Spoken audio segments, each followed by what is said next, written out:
For the Young at Heart is sponsored by Duville Life and Wellness Community, a commitment to care, a legacy of compassion. This is Duville.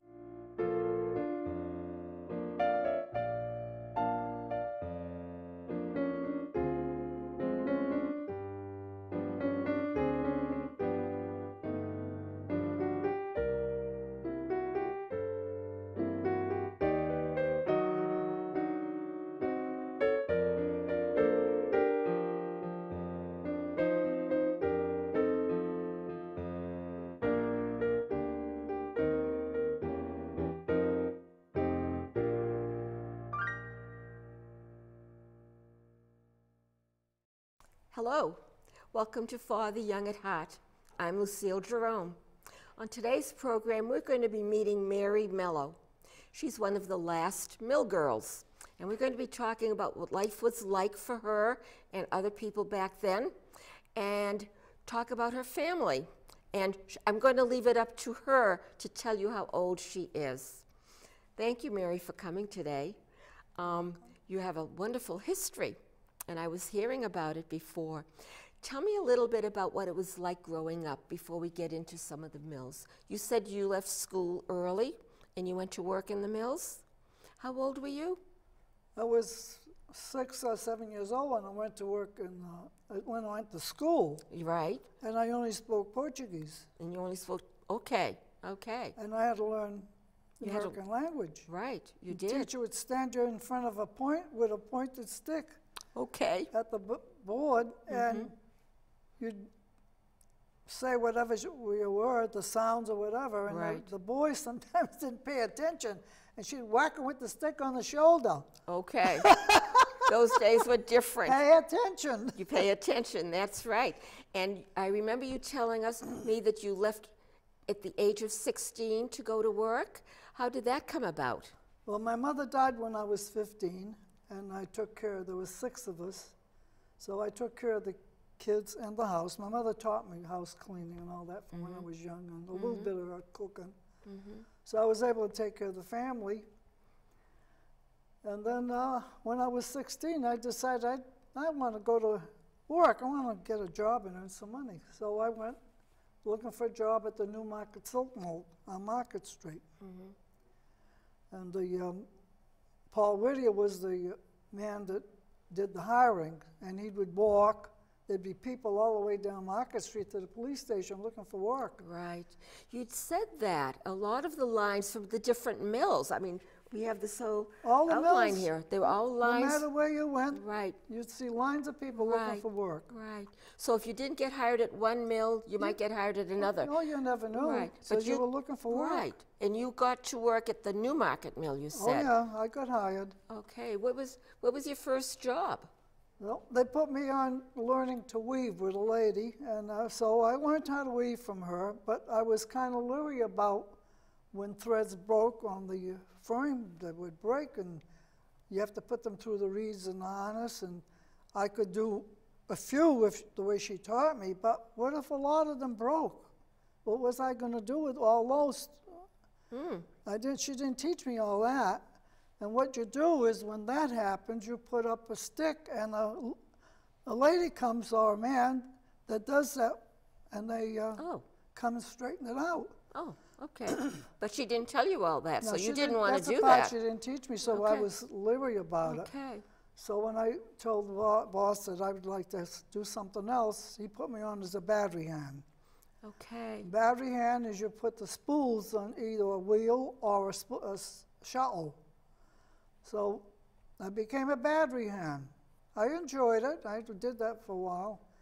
And then I taught a lot of girls how to do battery hand. Right, right. And when we'd be walking on the aisles in the weave room, there's grease, gears with grease on them, and your skirts would get grease on them.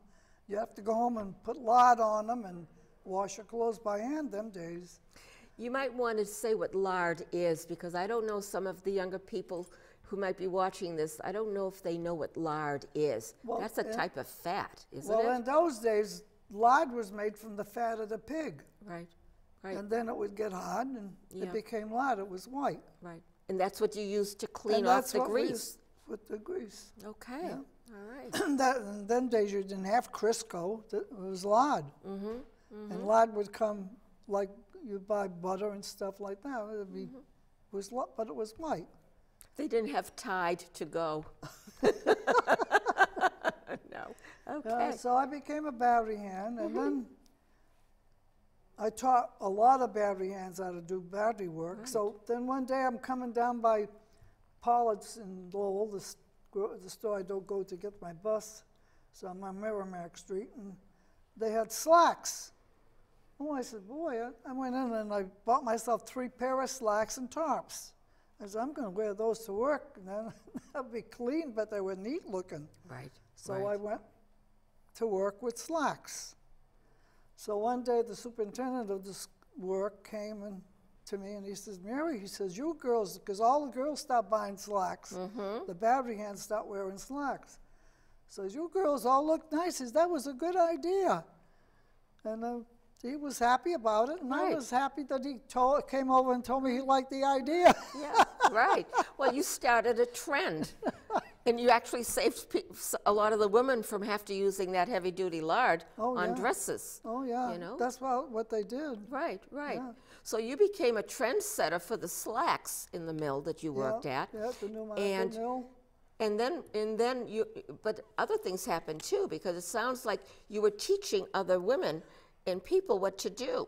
So Yeah, well, I taught all the battery hands, the battery work, and then right, I went back on weaving, and then because I wasn't afraid of it anymore. right, From watching the weavers, I learned how to weave, and I knew the lady that would do it, and I'd watch what she did, so I learned what was wrong with my thoughts of being afraid. So then, after I weaved for a while, they put me on as a floor girl. yeah, So floor girl, whoever's out of work, you do their job. So I became a floor girl. Then, as I was being floor girl, what? there's so much in my mind. Oh, I know. Well, you've got a long history. You never actually said how old you are, you know. Do you want to share how old you are? Yes, I'm 99 years old, Right. and in 6 months, and in September I'll be 100. Right, right. So it's a wonder sometimes you have so many stories to tell. It's a wonder you get caught in some of them. The floor girl basically knew every single job. Yeah, so Every Yeah, job. so I would be able to. Right. If you was out of work, I'd handle your Right. job, and Right. so whenever everybody was in, then I would look for something to do, which would be on the weave loom. Right. So if they started a new loom, then I would make sure everything was drawn in right, and start the loom so Right. that you start it for a little bit of material, Right. and it's perfect, and then the weaver can start from there. Okay. What types of things did you weave? You weaved cloth, Oh, but did you and, weave anything? The Newmarket mill was all satins and silk. Oh, okay. And where the weaving that I did was the loom, the work that I worked at. At that time they were making the silk for the sailor scarves and stuff, that kind of silk. Yes, yes. And okay. then my father worked in another department on weaving, but he was a loom fixer, excellent loom fixer. But they made patterns. And I went down in that department one time, and what it was the weave room. Then they used to have the pattern must have been up in the ceiling, and threads come down through it, and those my threads goodness. then come down into the warp, and then that's how it makes, and the other one's going this way, Right, and this is coming this way, right. and it makes the patterns. That's what I realized that's how it was happening. Oh, okay. But they made satin, and they made all different silks. Sure. Because silk Beautiful is material. different rayon and Right. different grades. Right. Now, what is this little thing over there? And What is this that? here is my weaver's hook. Okay. And so when the warp is in the back, and then the harnesses are going up and down, and then that comes here, and there's a reed. So if the thread is broke through there, you have to bring it through, and then bring it through here into the reed, so it will start weaving again. That develops into quite a talent. to be able to do that. You have to have good eyesight and good dexterity, too. I imagine, I don't. Oh, yeah, I think so. I think so. And you also have a badge over there. What is that? This was my Lowell mill workers badge. Uh-huh. Oh. Wow, okay, thank you. Now, you wore this? This was a special event. Oh, yeah, you Yes. put that on. Okay. So is this where you met your husband, in the mills? Well, my father used to take us to the Portuguese Park, and they used to have entertainment and food and stuff. And then the first time I saw my husband was, he came over and asked me if I wanted ice cream. And I said, no, thank you. And my sister stood beside me, she said, oh, you should have said yes, I would have had one too. Okay. So Okay. but he used to be there all the time. Yeah. With his friends of his from Tewksbury. He lived in Tewksbury. Okay. So that's the first time I met him. And then, Then he asked you again? and then after a while, he got to know me, and then we dated. And he used to come, and I would take a walk, and then he'd walk me back home, and that was it. Okay. And then my father got to know that he was on Sundays. He started taking me out. And then we'd always take my brother or my sister with us. We'd go to a movie on Sunday and then take us out to lunch. So I'd either take one of the small ones, Okay. and my sister would take care of the baby. Okay. So then my father found out that we were meeting each other on Sunday. He didn't care too much about that. Okay. Okay. That I'd have to get on the telephone he'd say, you're not going out today. So I'd have to go next door and call on the telephone Okay. his friend that owned the garage. So you said your mother died. How old were you when your mother died? 15. So you were doing a lot of work around the house to take Oh, care you of the always kids did. plus Oh, you always working. did. When my You mother always was did. sick, I used to Right. have to mind to Right. take care of her. She'd be in Yeah. bed a few days, and then Yeah. the baby had to be taken, maybe a Sure. bottle. Sure. So if I wanted the bottle of milk, she taught me to test the milk on my wrist. Yes. If it was harder than that, the baby couldn't drink it. Right. Okay. So, and then the one that was walking around that wasn't in school, I'd have to stay home to take care of them. Your mother taught you a lot of good life lessons, didn't she? Oh, yes, she did. Yes, she did. Sewing, everything. Yeah. I learned from her. From very young, you were sewing? Yeah. What did she tell you about the importance of thinking in the brain, our brain? My mother, when I was very little, she would knock me on the forehead and she'd say, "Juiz," which means brains. Okay. And then she put my two hands on my heart, and she says, "You listen here, it will tell you right from wrong." Okay. That's what I was taught. I still live by it. And you still live by that. It's clear that you live by that. Oh, yeah. Okay. So you met your husband. You didn't want ice cream the first time, but eventually you did Yeah, we went for go walks. together. And then, You got married. Oh, yeah. Yeah. Then when I was, my father started getting so strict with me and stuff, so we decided we'd want to get married. Okay. Okay. Okay. Yeah, so he had a sign for me to get married, How old were you? and I was 17. Okay. Yeah. And, So you were underage, but he signed for you. So he signed for me Yeah. that but I had to take care of the kids. Right. And how many kids But were there? There was 5 plus Right. me. I was 6. So there was this. So he signed for the papers, but then what happened is he took the 3 little babies, the little ones, Yeah. and he put them with the orphanage. Okay. And then I took the 2 oldest ones and fed them and everything. So then he brought them all back to me. Right. Well, he trusted you. I know he did. He did. Well, it was its bargain. Yeah. You get married, you take care of the kids, Oh, that yeah. kind of a thing. Yeah. So, Yeah. but I did. We're leaving something out here. Didn't you have a trip to Boston with your new husband? Oh, when we got married. Yeah. Yeah. Tell us about that one. Well, when we got married, we hired a limo, and my husband did, and my father's cousin was my best man, and my girlfriend was my best lady. So what we did is we hired a limo from the undertaker, the Portuguese undertaker in Lowell. He was near the Portuguese church.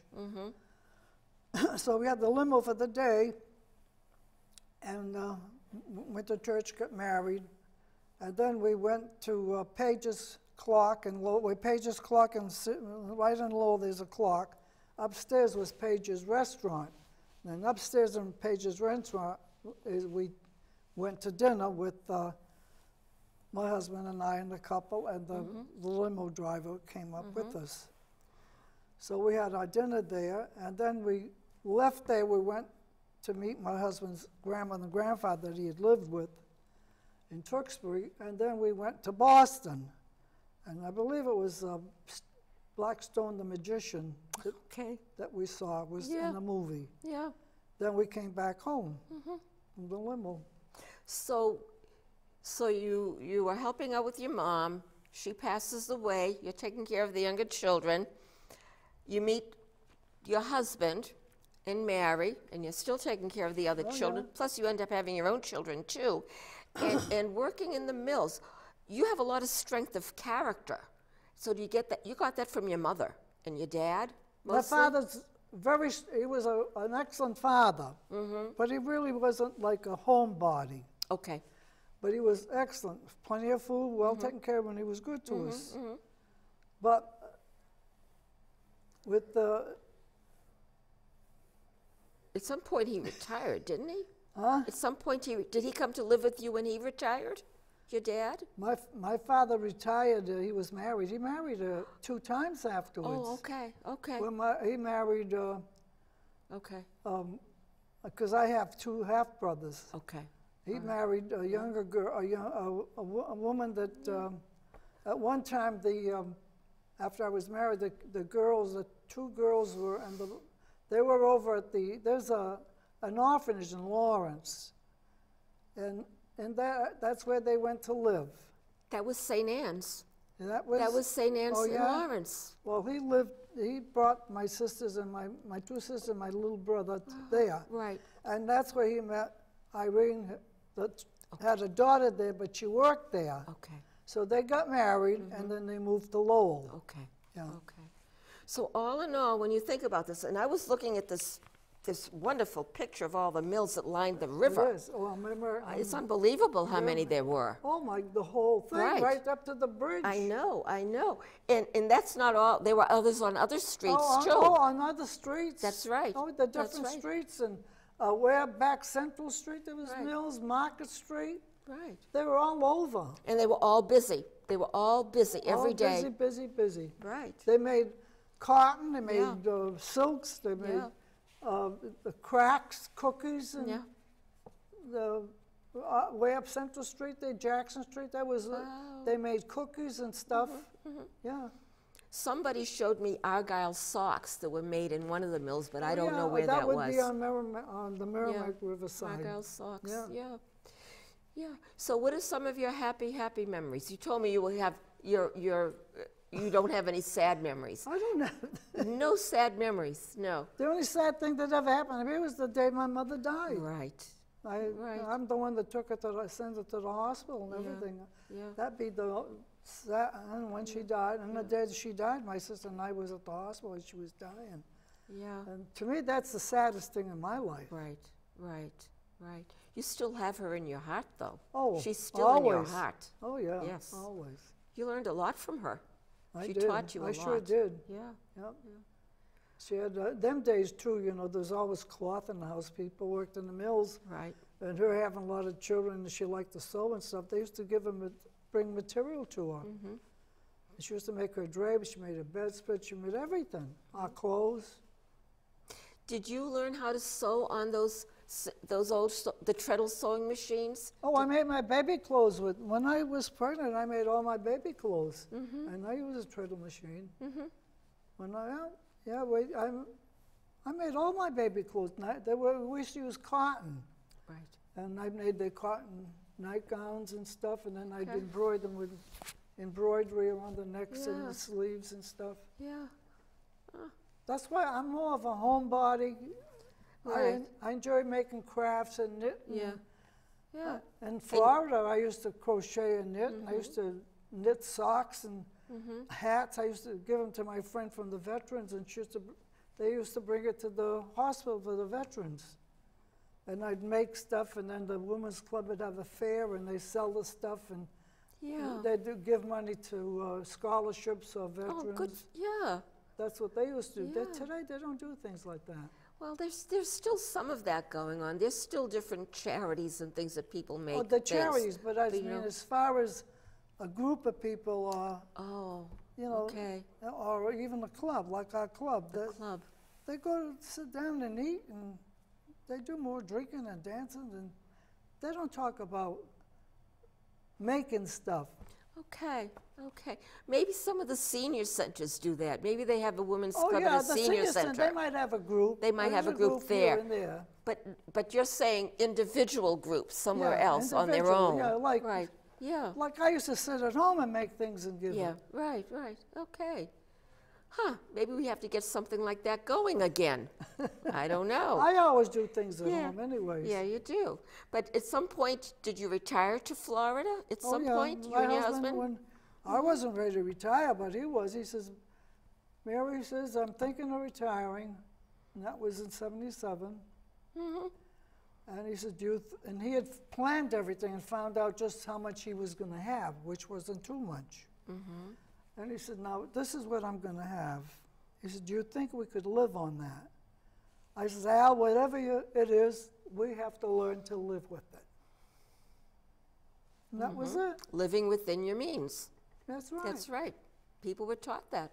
You're right. That's You're right. right. Oh, Yeah. yeah. I seem to remember something about, did you and your husband build a house or something Oh, when you were younger? Not yeah, now. when my son Georgie was born in 38. And before that, just before that, we lived in the city when he was little. And I worked in the mill. But my husband's cousin lived with the grandmother and grandfather, and she just graduated. So she went to New York to live with her aunt and left the grandmother and grandfather with asthma, his grandmother was old with diabetes, by herself. So one of the uncles that lived in Chelmsford said to my husband, he says, you know, he says, you and Mary are about the only ones that could maybe go stay with Grammy and Grandpa. So it meant that I had to break up my house. Okay. I had a nice apartment and my son. So my husband came up to me and he says, Mary, he says, would you mind, he says, if we went and lived with my grandma and grandfather? Yeah. And I liked his grandmother. Mm-hmm. So I said, well, I couldn't see her living by herself. Right. I says, okay. I says, we'll go live with them. I says, so I figured, well, it's going to cost us money for bus to come back and forth to work. And we're going to live with them. So I says, okay, look up. I said, we'll take care of ourselves. We're paying $4 a week for rent. I said, you give your grandfather $2 for living at the house. We take $2, that's $1 plus pass for you and I for our bus fare. So that's his Okay. $4. Right. So then I says, we'll buy our own food and take care of ourselves, you know, so that went like that. So we went. So we paid the electric light bill, and, you know, we did all that kind of things to help them out. And he took care of all the wood to take care of his grandmother's, which he did every weekend anyways, Yeah. make sure she had wood. Right. And in the winter, they had coal. But he always made sure she had her wood all chopped and piled in the back of the Right. stove, down in the kitchen, and in the shed. Always. So you were living with them for a So while. we went to live with them for a while. Right. So we're living there, and then I was in my room this one day, and I heard some talk, and I had come out of work at 1, and 1:30 I went upstairs. And I heard talk, and then I was going to come down the stairs. I heard my name. And it was my husband's uncle from Churchford talking to his father. They owned taxes on the house, the property, which I guess when you own, 3 or 4 years taxes, Right. the town comes in. So, and they didn't have the money to pay. Oh, boy. So so I didn't bother. I was very quiet, and I listened, and I said, okay. So, and I heard the uncle say, well, it would be her, not him. meaning my husband would pay it, but I probably would say no. Oh. So that kind of got me under the Yeah. collar. Yeah. So I waited till my husband come home, and I just go upstairs, and we always did our business in our bedroom. So I says, this is what I heard. I said, now you tell your grandfather, you will pay all those bills, providing those 4, I think it was 2 for 6 lots that he farmed. His uncle, I think, had 2, and my grandfather had the other. I said, we'll pay all those bills, providing we get that lot. Okay. So that's what happened. That's how you got the land, and that's So how we you got the started land. building. So that got us starting the build. There you go. So okay. so we dug the whole, we borrowed some things that we needed. Sure. And one time, one of the shovels was so old, broke, so we decided we'll buy our own stuff. You were very much in tune with what needed to get done. The two of you worked well together, you and your husband. We were all You were our a life, team. You were a team, a real team. Until the day he died. Yeah. Yep, he was a good man. So, and he was very smart.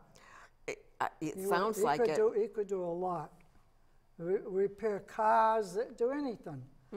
So, my sons all have a little bit of him in them. It sounds like they do. But it also sounds like you're saying he was smart, but you were also a very intelligent woman. You were a very intelligent woman. You don't know? Oh, my goodness. Okay. I just like to do things. I enjoy doing what I do. Yeah, okay. I do. I enjoy doing everything I do. Yeah. So anyways, we dug the cellar, and then a friend of his had a farm, and he said, go over, get my truck, and my son used to be his manure truck.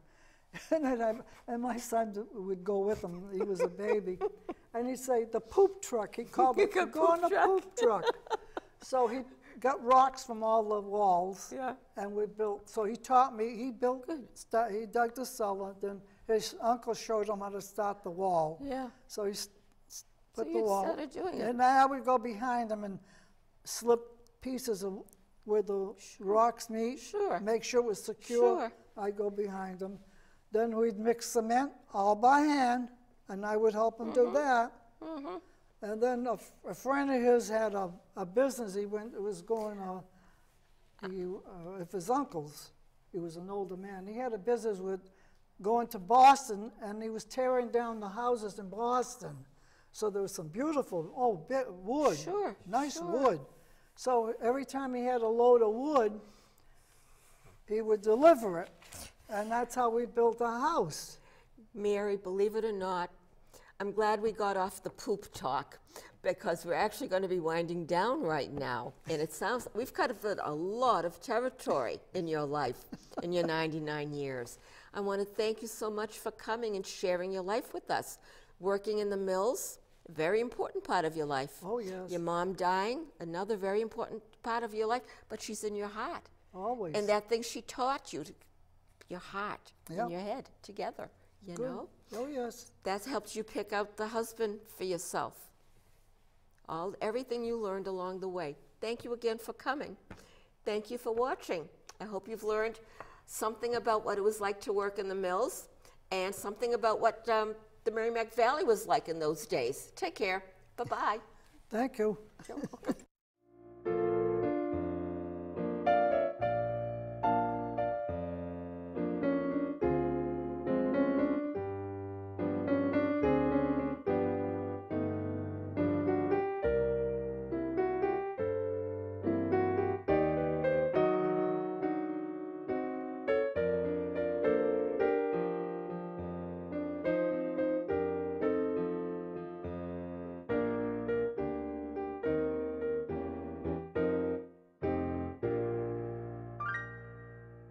For the Young at Heart is sponsored by Duville Life and Wellness Community, a commitment to care, a legacy of compassion.